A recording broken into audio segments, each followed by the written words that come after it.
Imagine the world on the brink of transformation, where the maps of nations are being redrawn, alliances are being tested, and leaders are grappling with how to prevent the outbreak of another devastating war. This was the context of the Yalta Conference, where the fate of the post-war world was debated and decided in February 1945. Why did the Allied leaders, Roosevelt, Churchill, and Stalin, meet in a remote Crimean resort? How did their decisions shape the post-war world, and what were the consequences, both intended and unintended? And as we reflect on the conference 80 years later, what lessons can we draw for today's global challenges? Hey everyone, I'm Noah Zerbe. I'm a professor of political science at California State Polytechnic University Humboldt. Welcome to Global Insights, where we explore current events through the lens of political science, international relations, and political economy. To understand the importance of the Yalta Conference, we need to set the stage. It's February 1945, and World War II is nearing its end. Great Britain, the United States, and their allies had liberated France and Belgium, and were fighting along the western border of Germany. And the Soviet army had pushed Germany out of Poland, Romania, and Bulgaria, and were just 40 miles from capturing Berlin. It was no longer a question of if Germany would be defeated, but when. The leaders of the Big Three, Franklin Roosevelt, President of the United States, Winston Churchill, Prime Minister of the United Kingdom, and Joseph Stalin, the Premier of the Soviet Union, met in Yalta, a resort town on the Crimean Peninsula, to discuss the post-war order. Their goal? To plan for the final defeat of Nazi Germany and to lay the foundation for a new world order. Negotiations at Yalta were aimed at addressing several critical issues, and each leader brought their own agenda to the conference. U.S. President Franklin Roosevelt hoped to secure Stalin's commitment to send Soviet forces to fight in the Pacific theater against Japan. At the time, it was believed that the planned invasion of Japan would be a long and costly endeavor, and Roosevelt hoped that an expansion of Red Army operations in the Soviet Far East would shorten the war against Japan and reduce American casualties in the Pacific. Roosevelt was also anxious to secure Soviet participation in the newly proposed United Nations. British Prime Minister Winston Churchill hoped to secure Stalin's commitment to ensure free elections and democratic governance in Eastern Europe, most notably in Poland.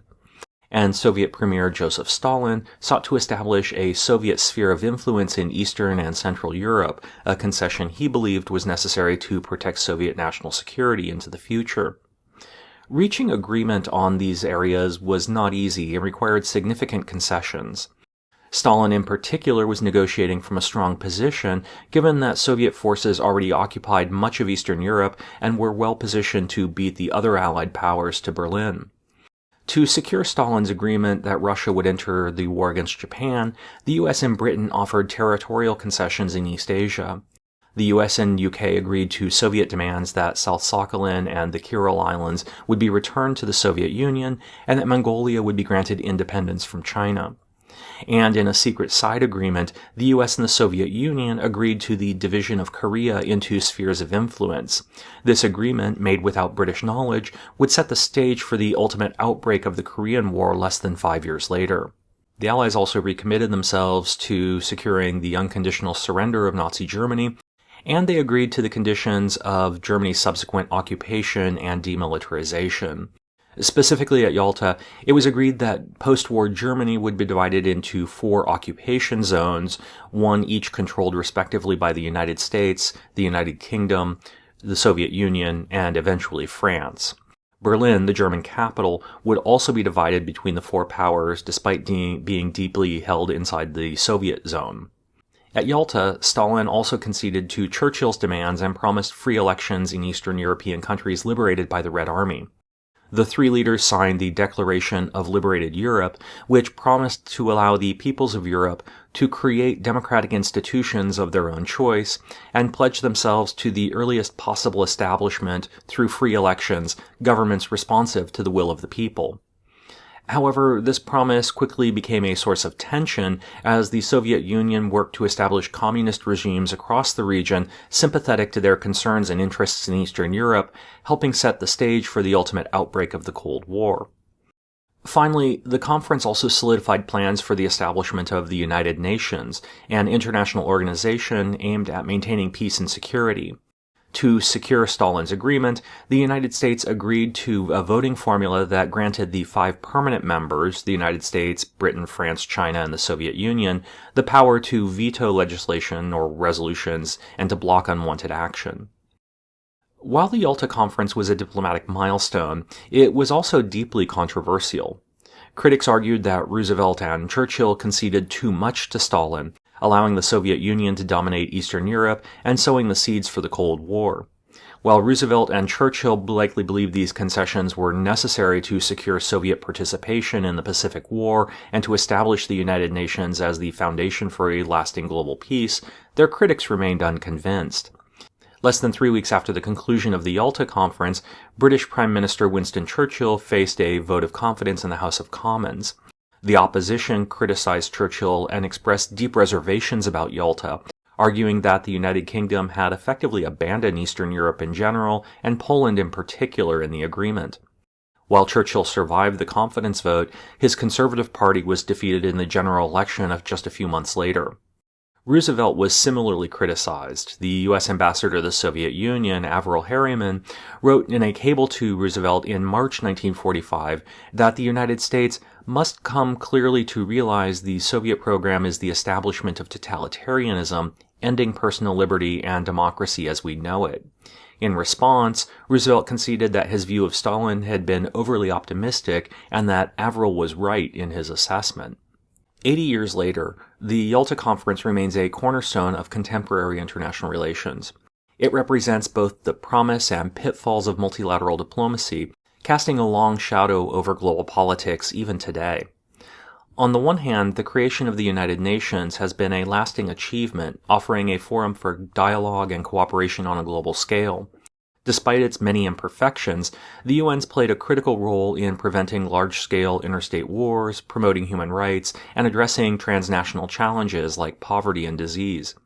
However, Yalta also embedded a fundamental flaw in the UN structure, the veto power granted to the 5 permanent members of the Security Council. This veto power, conceived as a way to ensure great power participation and perhaps even cooperation, has often become a tool of obstruction, hindering effective action on critical issues. Throughout the Cold War, the US and the Soviet Union frequently used their veto power to block resolutions unfavorable to their respective blocs, effectively paralyzing the Security Council on many crucial matters. This pattern continues even today, with the United States and Russia making frequent use of their veto to shield themselves and their allies from scrutiny and accountability. The consequences of this are far-reaching. The Security Council's inability to act decisively in conflicts like Syria, Yemen, and Ukraine undermines its credibility and erodes faith in the international system. It also allows atrocities to continue unchecked, leaving vulnerable populations to suffer the consequences. Moreover, the veto power reinforces the notion of great power privilege, perpetuating hierarchy in international relations that many see as outdated and unjust. Calls for reform of the Security Council, including expanding its membership and revisiting the veto power, have gained momentum but face stiff resistance from the permanent members who benefit from the status quo. And Yalta's legacy is also a reminder of the dangers of great power politics. The spheres of influence approach adopted at Yalta legitimized the division of the world into competing blocs, setting the stage for the Cold War and shaping geopolitics even today. Indeed, we need look no further than the current tensions between NATO and Russia, which echo the unresolved conflicts of the post-war order. Yalta's legacy is therefore a mixed bag. While it gave birth to the United Nations and fostered a degree of international cooperation, it also enshrined a mechanism that often hinders the very purpose of the organization to maintain international peace and security. As we navigate the complexities of the 21st century, grappling with the limitations of the Yalta system will be crucial for establishing a more just and effective global order. So, what can today's leaders learn from Yalta? Here are 3 takeaways. Yalta at its core was an exercise in multilateral diplomacy. The 3 major powers, despite their ideological differences and competing interests, came together to address shared challenges. This spirit of cooperation is crucial even today, perhaps even more so than in 1945. We face threats like climate change, pandemics, poverty, and disease, not to mention international conflicts, that no single country can tackle alone. The creation of the United Nations, a direct outcome of Yalta, exemplifies the potential of multilateralism. While the UN has faced its share of criticisms, it remains an indispensable forum for dialogue, negotiation, and collective action. From peacekeeping operations to humanitarian assistance, the UN provides a framework for nations to work together towards common goals. Indeed, in an increasingly interconnected world, multilateral diplomacy remains essential. While Yalta succeeded in establishing a framework for post-war cooperation, it revealed the limitations of agreements that lacked robust enforcement mechanisms. The Declaration on Liberated Europe, with its promise for free elections in Eastern Europe, ultimately failed to prevent the Soviet Union from establishing client regimes in the region. This underscores a crucial lesson for today's leaders. Agreements, however well-intentioned, are only as good as their enforcement mechanisms. Whether it's arms control, treaties, trade agreements, or climate accords, effective implementation and monitoring are essential to ensure compliance and to achieve lasting results.